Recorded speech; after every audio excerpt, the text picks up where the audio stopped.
Welcome to my little story corner. If you'd like to see more content by me, or if you just want to see more of my face, my links are down below. Now please, sit back, relax, and enjoy. Hey girlie, I've decided to start selling cosmetics. I groaned as I read the text message. When a girl you haven't spoken to since high school, Kimmy in this case, sends you a message like that, it means they're trying to sell you on some MLM BS. My phone buzzed again, and despite my better judgment, I checked it and braced myself to read the words, "Boss babe." Instead, I was surprised at what I read. I need help figuring out my formulations for my products before I can take them to market, and I would love it if you would come test them out. There'll be free product in it for you. I was immediately intrigued. Kimmy had always been a smart kid in school, taking all AP classes as just a sophomore before she moved away unexpectedly in the middle of second semester. The thoughts of high-quality, free makeup that ran through my head had me replying quickly. "That sounds great. I'd love to try your products and give you feedback." I had a big smile on my face as I sent my reply. It'd been a hard week, a hard month really, and this was just the kind of pick-me-up I needed. "Awesome, you can come to my place and I'll load you up with product. Let me know when you're free." She attached her address to the message. I had expected her to just send me products in the mail. I had no idea she had moved back to town. I was long overdue for a little girl time, so this sounded great to me. I sent her my schedule, and my earliest convenience worked for her.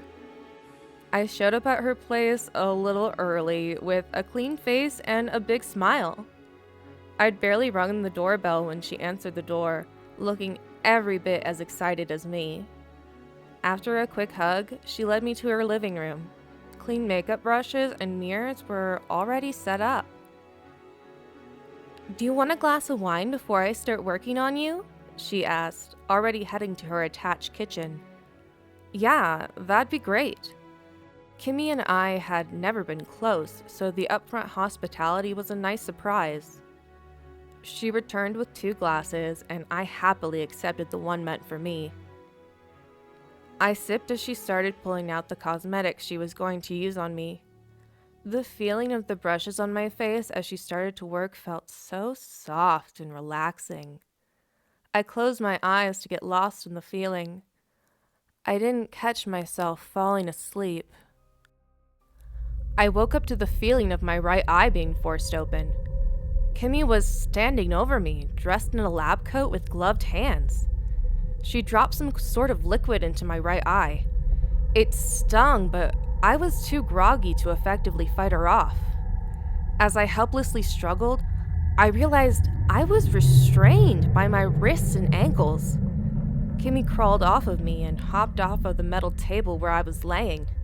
My breath quickened, adrenaline filling my veins. I moved my head from side to side.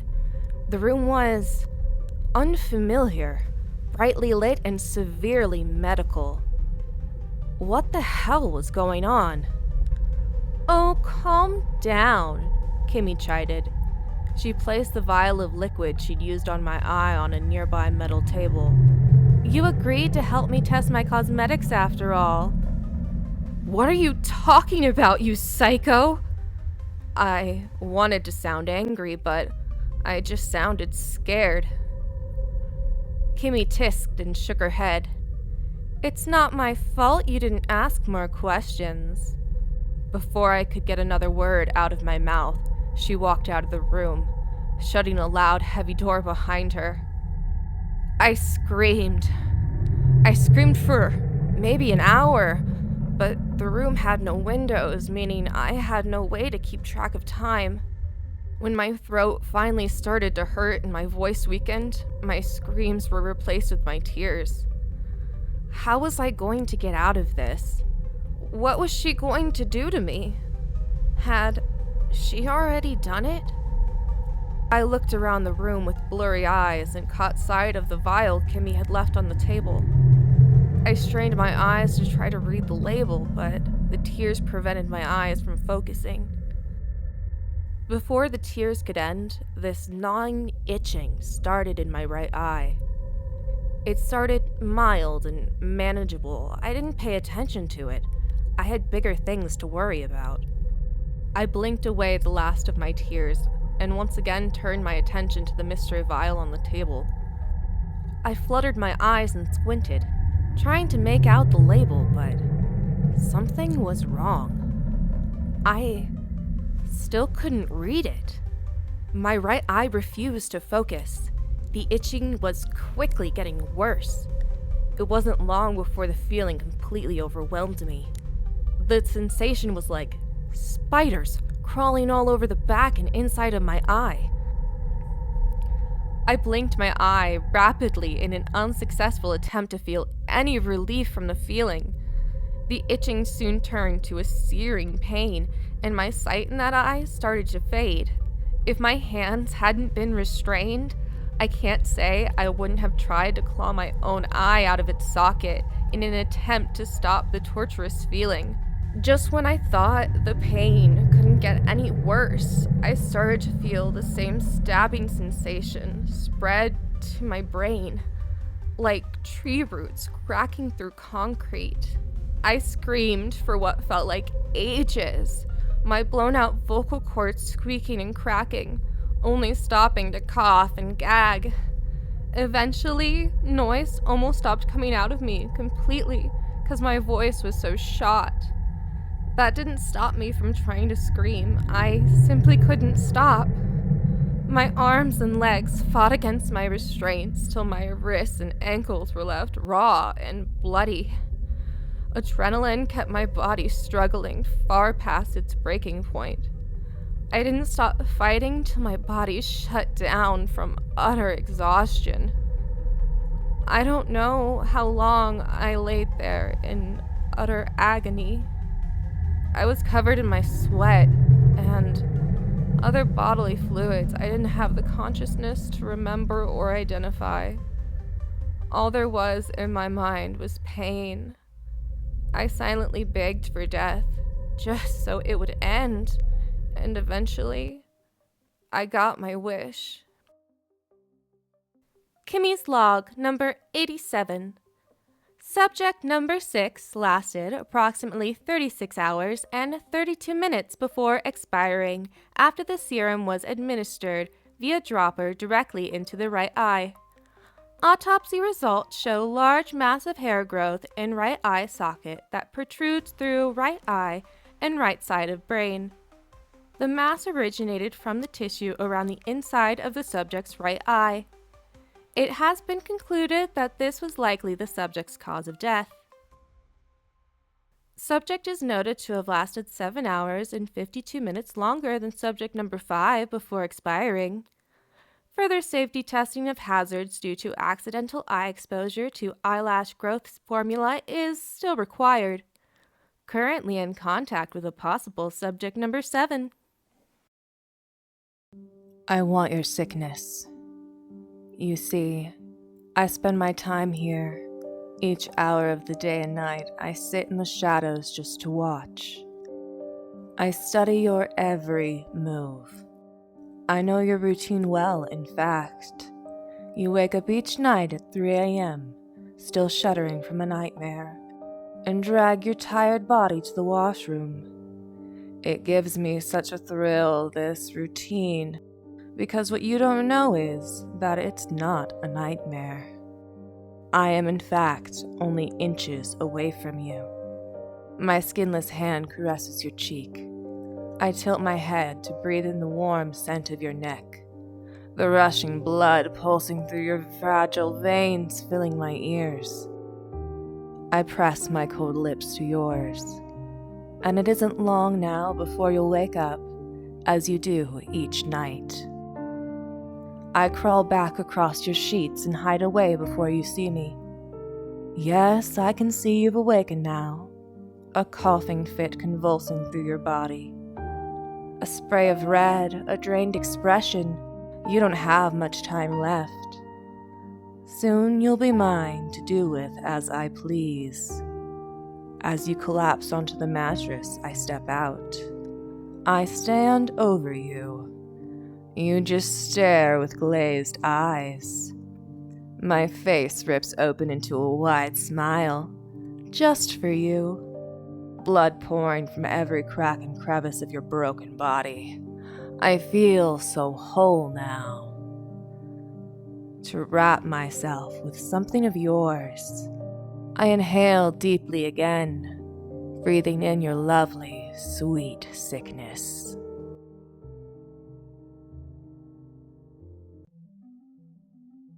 Since the 1990s, people from all over the world have received a series of strange phone calls dubbed the wake-up calls from an unknown caller.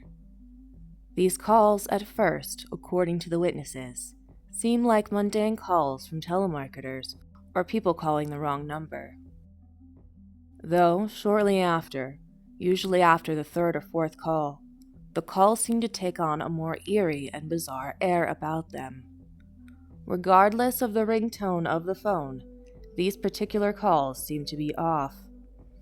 Most accounts claim that the ring will seem to contain, although faintly, people calling their name, or meowing, or barking, or beeping, or ringing of an alarm, though others recount bubbling, odd mechanical noises, and what seems to be a ventilator.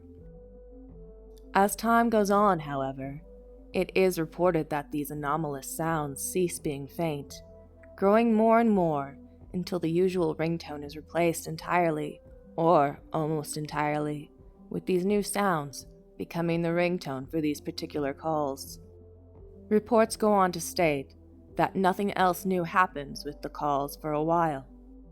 That is until roughly the 100th call, though it should be noted that the number can vary. Regardless, when this particular phone call goes on to occur, the ringing is non-stop, literally. Instead of ringing the normal limit of times a call typically does, it will ring anywhere from 28 minutes to 8 hours on end.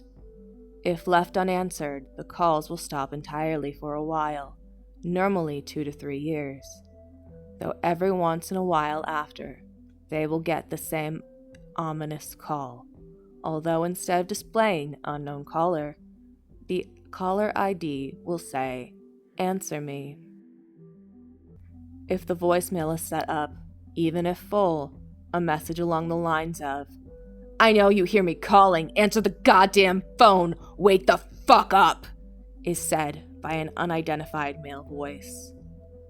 If answered, however, the answerer seems to meet an unpleasant fate, with some victims found dead from unknown causes near or with the phone, while other victims have disappeared without a trace, and even a supposed instance of an answerer being sucked into the phone. Be that as it may, there have been 3 supposed survivors who have seen what they called an other side and returned. One recalls seeing himself in a bedroom, surrounded by what he assumed to be family, maybe his. One says she found herself in some sort of thing that she could only describe as a sim pod. The final survivor relays that he was in a hospital setting, heavily injured.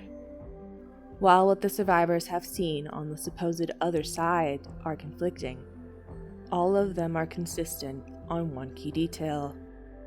They were all met with this harsh and stern screaming on the other end. "Wake up! Wake up! Wake up! Wake up!" October 1st, 2024. I don't know what's happening to me. It started small, a little itch under the skin on my left arm. At first I thought it was just a bug bite, but then the itching spread. Now it feels like something's moving underneath my flesh. I've started documenting it to make sense of it all. Maybe this is just a weird infection. Maybe I'm overreacting. October 3rd, 2024.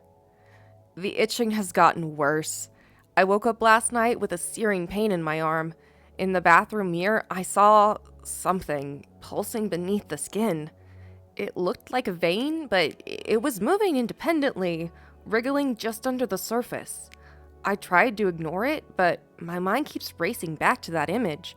Whatever it is, it's not natural. October 5th, 2024. I showed Anna today. She didn't take it well. When I peeled back my sleeve, her eyes widened and she took a step back, her hand over her mouth. She insisted we go to the hospital, but I'm not sure I want doctors poking around in this thing. I convinced her to wait, to see if it goes away on its own. Now she's been avoiding me. I can see the fear in her eyes every time we cross paths in the house. October 8th, 2024. The thing under my skin has spread. It's not just my arm anymore. It's moving up toward my shoulder, and I think I can feel it in my chest. When I press my hand against my skin, I can feel it push back, like it's resisting me. I've started hearing things too. Whispers, hissing, coming from inside. It's like it's trying to tell me something, but I can't make out the words. I know how this sounds, I know it, but this is real. October 12th, 2024. I blacked out today. When I came to, I was standing in the middle of the living room, my hands covered in blood. I don't know whose blood it is.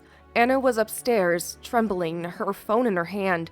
She said she almost called the police. I told her everything was fine, but I don't believe it myself. I can feel it now, more than ever. It's inside me, changing me. I don't know how much longer I can hold on. October 15th, 2024. It's taken over my face. I looked in the mirror, and what stared back wasn't me. My skin has turned pale, and my eyes, they're not my eyes anymore. They're sunken, dark, hollow.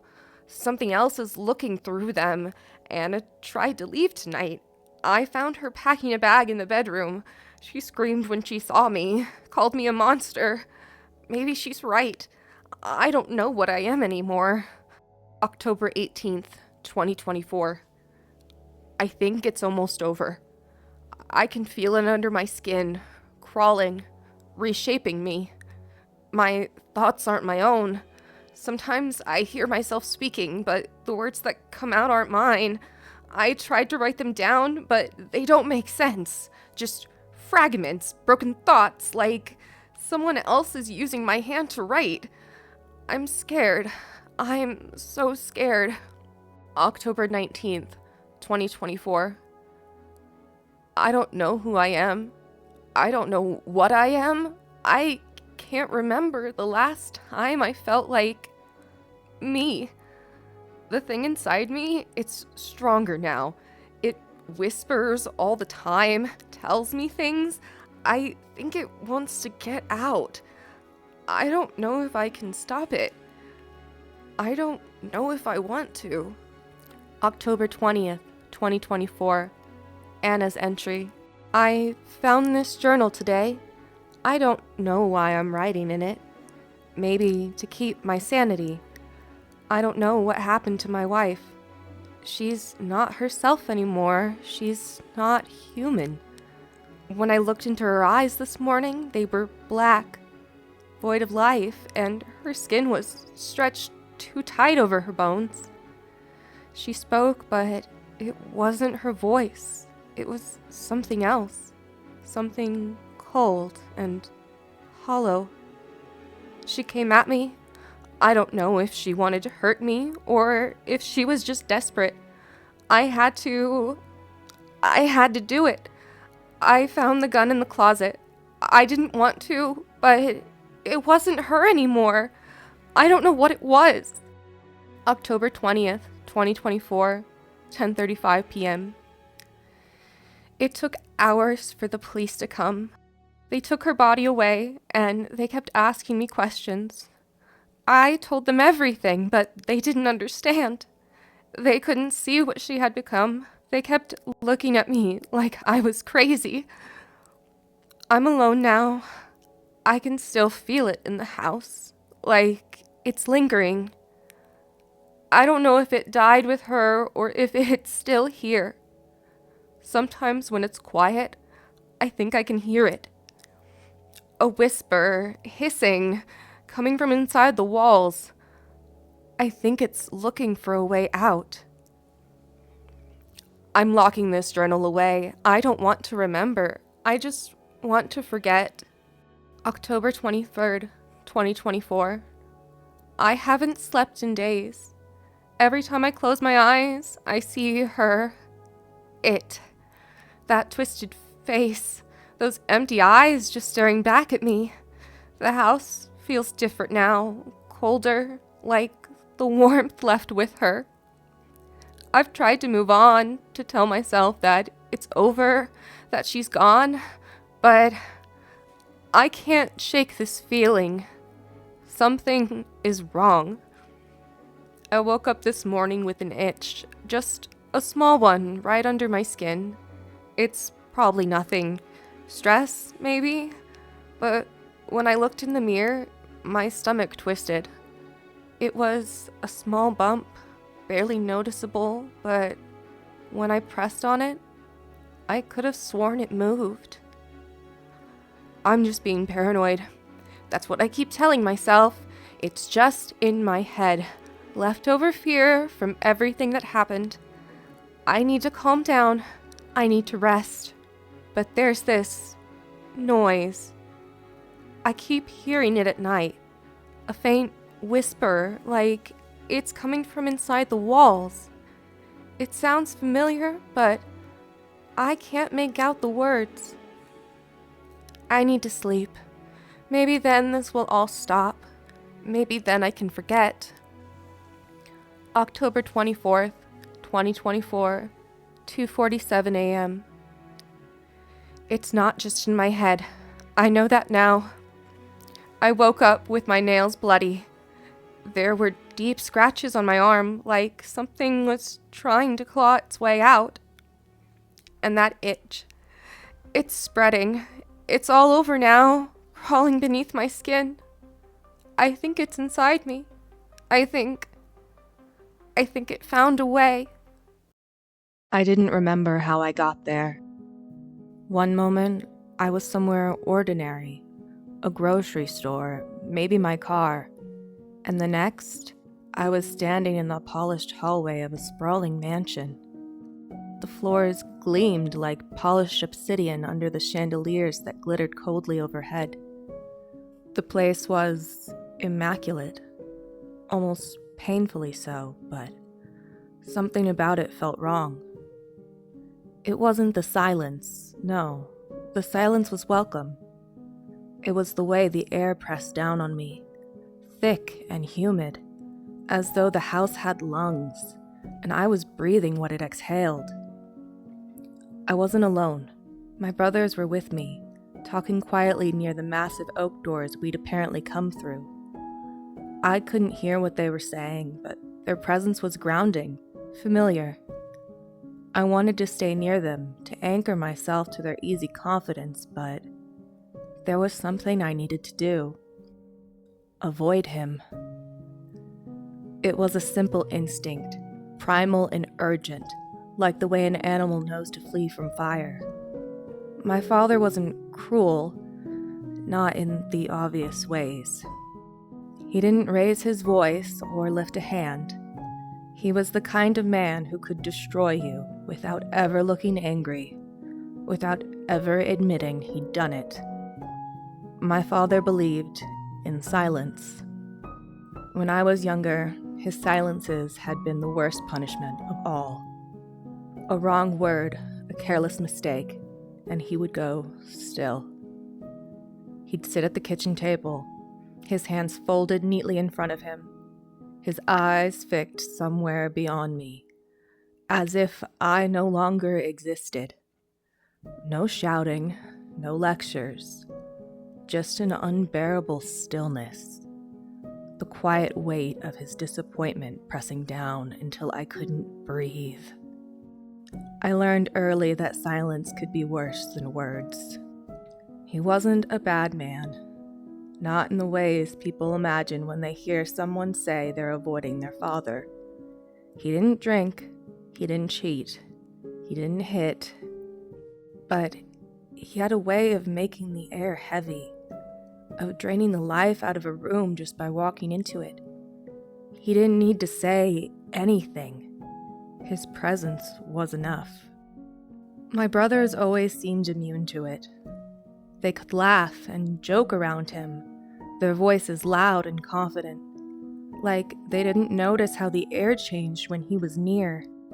I envied them for that, for not feeling the tightness in their chest or the way their pulse quickened, as though the act of speaking might wake something in him, something sharp and dangerous. I wouldn't say I was afraid of him, though. I wasn't, not really. But there were parts of myself I couldn't be around him. Parts he would snuff out, intentionally or not, with his quiet judgment. He was the kind of man who could make you feel small just by looking at you. And I was tired of feeling small. I didn't know where my father was now, but I knew he was here. Somewhere in the endless sprawl of rooms and corridors, he was searching for me. The thought of seeing him made my stomach turn.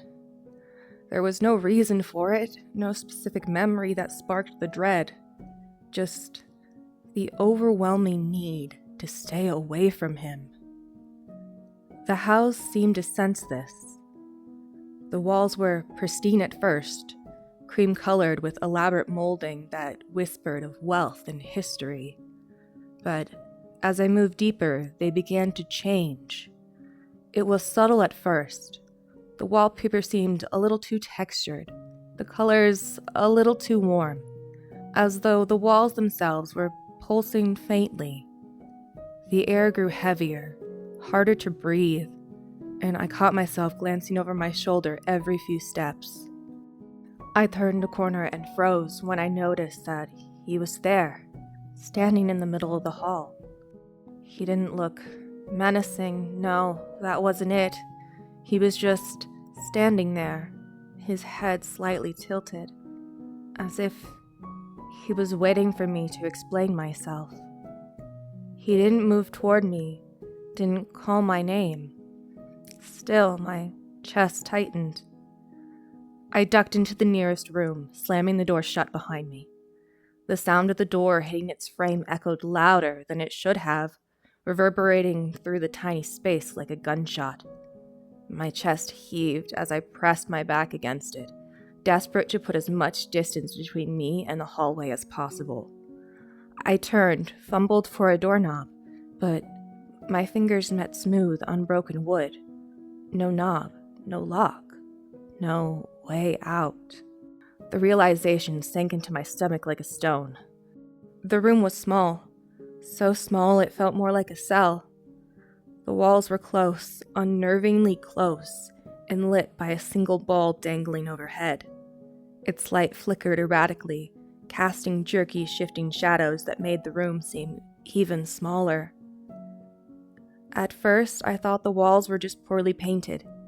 The texture was strange and uneven, as though someone had slapped layer after layer of plaster on without smoothing it out.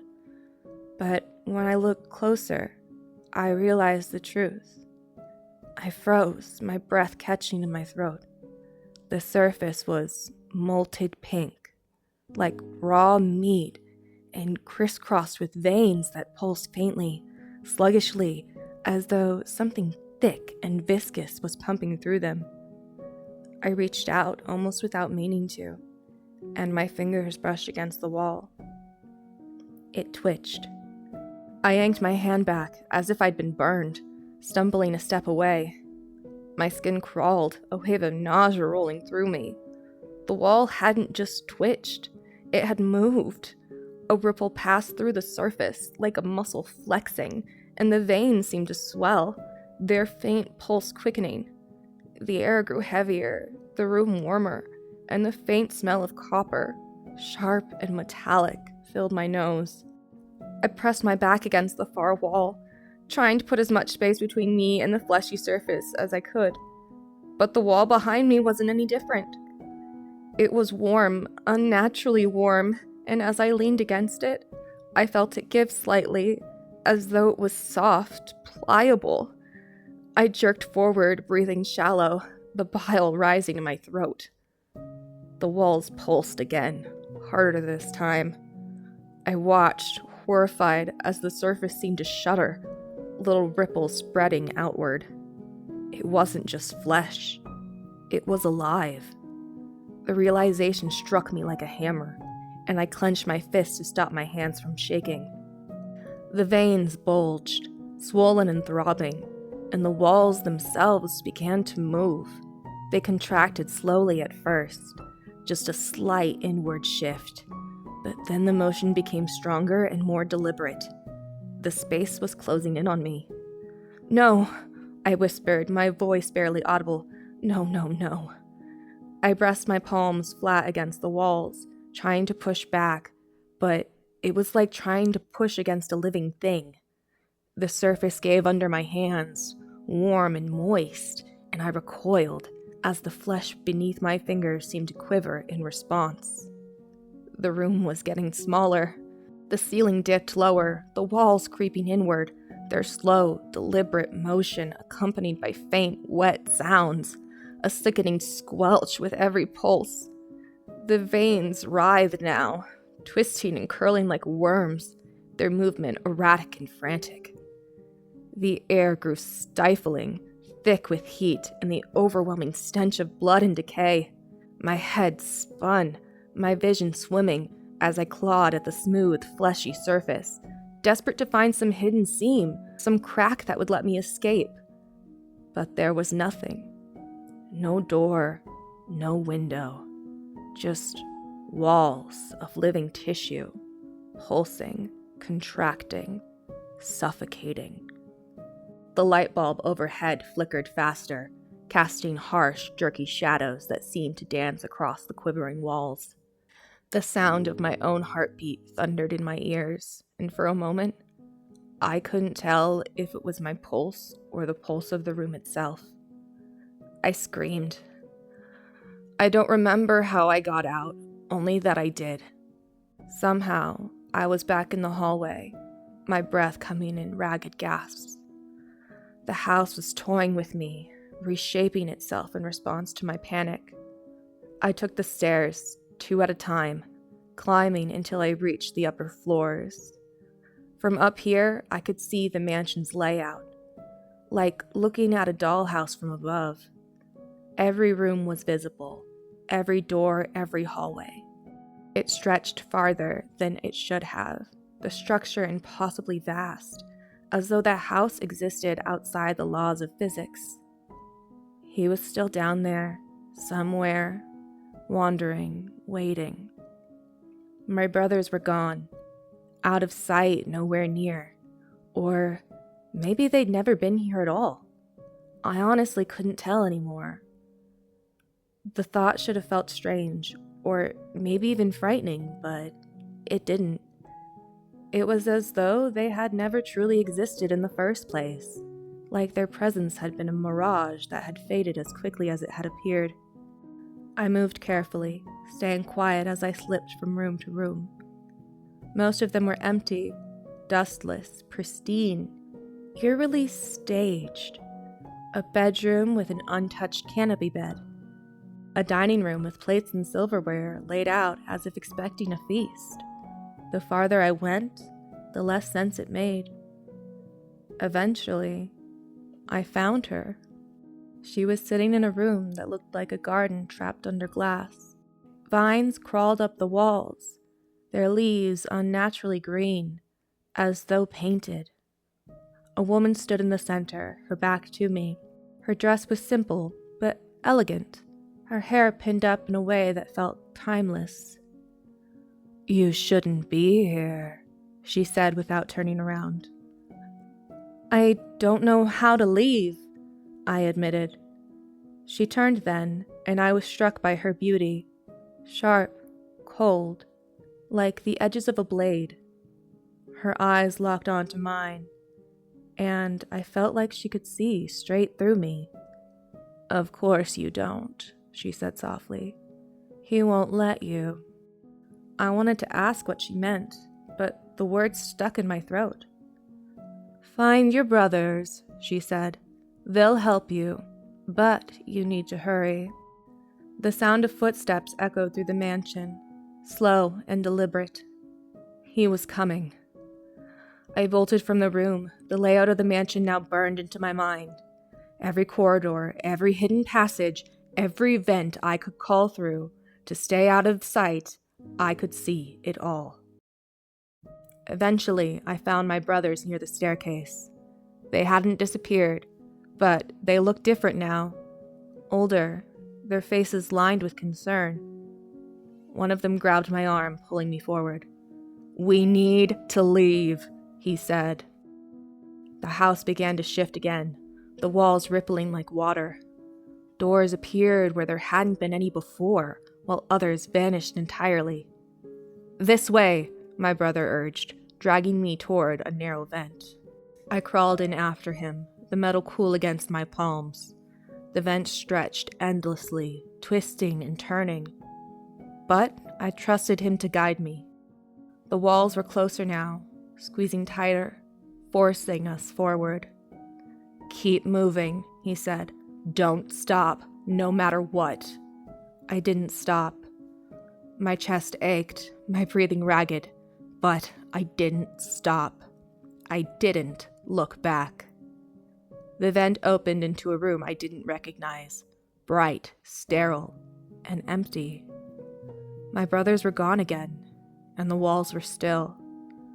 The air was light, finally breathable. But he was there, standing in the center of the room.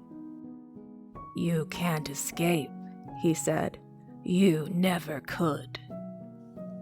I opened my mouth to scream, and woke up. The sudden shift from nightmare to reality was jarring, like being pulled from the depths of a cold, suffocating ocean and thrust into a blinding light. I gasped for breath, my heart pounding, my chest tight. The ceiling above me was cracked, yellowed with age. The familiar, mundane cracks in the drywall that I had seen 1,000 times. My bed creaked as I sat up, the coolness of the room doing little to soothe the heat that still clung to my skin. My limbs felt heavy, sluggish, as though I was waking from a much deeper slumber than I could remember. It was just a dream, I told myself. Just a dream. But when I looked down, flexing my fingers as if expecting them to feel normal again, my hands were covered in dust. And there, under my nails, was something soft, pink, like flesh. I've worked as a lunch lady for close to a year now, and it's the best job I've ever had.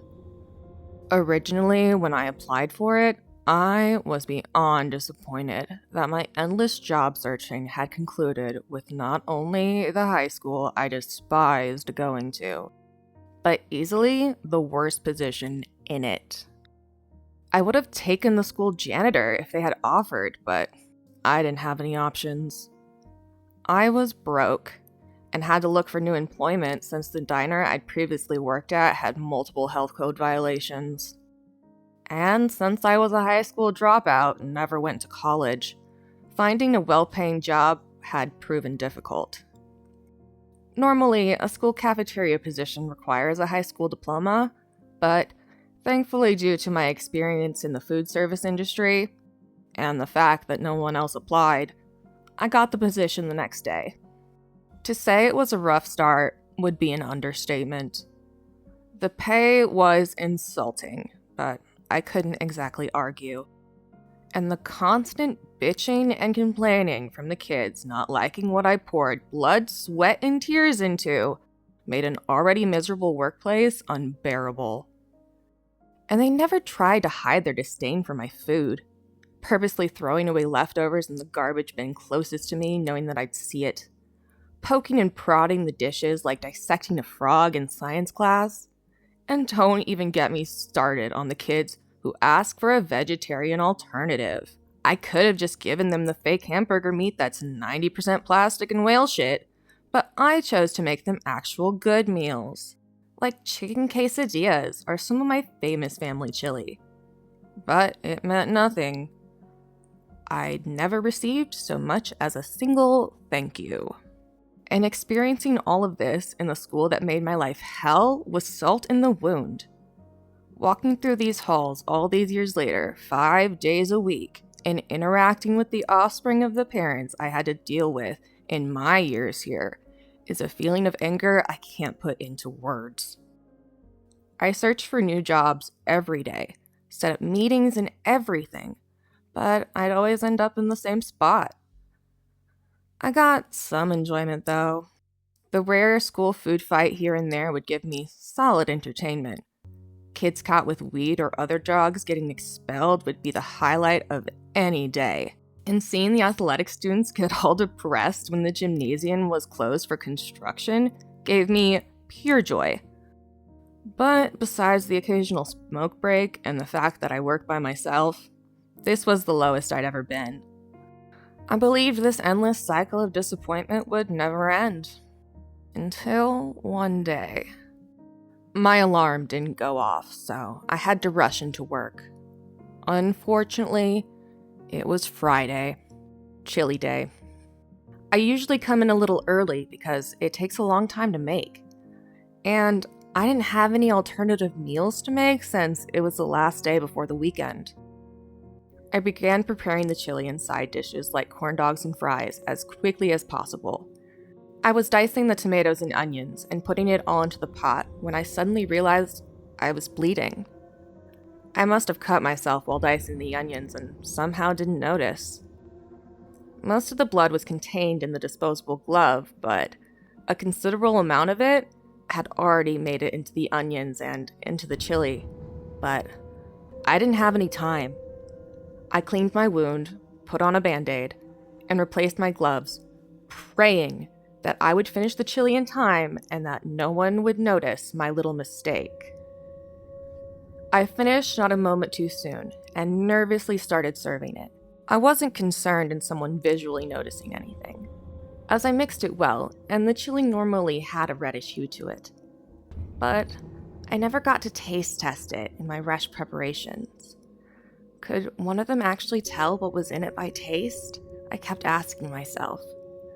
That hour felt like an eternity as I watched every person who got the chili take a bite. And yet, surprisingly, nothing. Not a single unusual reaction from any student. My fear began to subside. I was safe. My job was secure. And no one knows what happened. And then a new thought started popping into my mind. What else could I put in? The excitement and intrigue that question created took over my mind that entire weekend. And for the first time in my life, I was excited to go to school. When I was walking to my car, I stepped on an ant. I giddily scraped it off my shoe into a napkin. I put it in one of the chicken quesadillas. I served it to a student, and watching as he took bite after bite was better than watching any movie at the cinema. And yet, the same question kept nagging at me. What else can I put in? Over the coming weeks, I started introducing more and more secret ingredients into the meals, getting bigger and bolder every time. And I was smart about it too, only putting in things that would match the food. Putting a rat's tail in mac and cheese would be pretty obvious.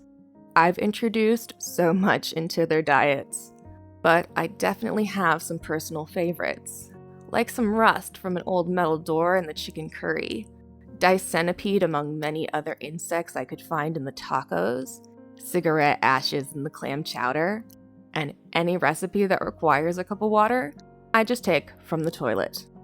Only small amounts though. Small enough not to be noticed, and not enough to make most of them sick. I've noticed a couple have gotten sick, probably the chunks of rat droppings I put in the burgers, but no suspicion toward me or the school. I didn't think this could get any more enjoyable until I stumbled upon the greatest ingredient I would ever find. On a Friday night, I woke up around 3 a.m. to my neighbor's dog Rex barking. I've complained many times, as it always decides to howl late at night or in the earliest of the morning. But it doesn't matter to me, as going to work early is exactly what I want. That way, I could walk around and grab anything to use without being noticed. No one else shows up till around 6:30ish, so I have plenty of time to myself. Especially today of all days, Chili Day. Chili Day is my favorite because chili is the easiest dish to add to. With all the different ingredients, I could put in a whole fish head and no one would notice. I walked around the school for around 40 minutes looking for anything to put into the chili. Some bugs, a stray gym sock, a floater in the bathroom. But I found nothing. Frustrated, I decided to have a smoke. The gymnasium had been under construction for the past month, but I decided to go through it as it's a quick shortcut to the parking lot. I started walking through when I was hit by an atrocious smell. Maybe an animal died somewhere, or a student forgot some food and left it out to expire. Either way, I knew what I wanted to do with it. Using the stench as a guide, I walked around the gymnasium when I started closing in on a bunch of rolled up mats on the bleachers. They were rolled up and standing vertically, looking like a city skyline in the distance. As I got close to one, the thought of a dead animal possibly getting stuck inside made me ecstatic. It was pretty heavy, so I decided to just push it over to reveal whatever was inside. After a couple good pushes, it fell over, and I saw a large head of hair poking out. Did a fucking dog get stuck in here? I thought. I started pulling on it to reveal more, and as my eyes adjusted to the darkness, the clothes and the body became clearer. It was a student. He must have gotten himself stuck on accident, or some kind of fucked up senior prank. And because of the construction, and probably not being able to make enough noise, he was never found. Either way, I'm glad I chose to take a shortcut. I quickly ran to my car to grab my emergency blanket from my trunk, my box of air fresheners, and my spare sweater to use as a mask. Pulling him out of the mat, I was surprised by how heavy he was. I rolled him up into the blanket and carried him into the kitchen. I struggled to find a good place for him. The freezer was big, but someone could just stroll in. I didn't have enough time to make him fit into any of the food bins. Thankfully, the plastic food bin I'd used for extra food storage was nearly empty, so I took the remaining food out, put the corpse inside with all 7 of my air fresheners, and started preparing the chili. I'd never been more excited to create something in my life. Thinking of which pieces of him to use first filled my mind with endless possibilities, and I could definitely use him for weeks on end.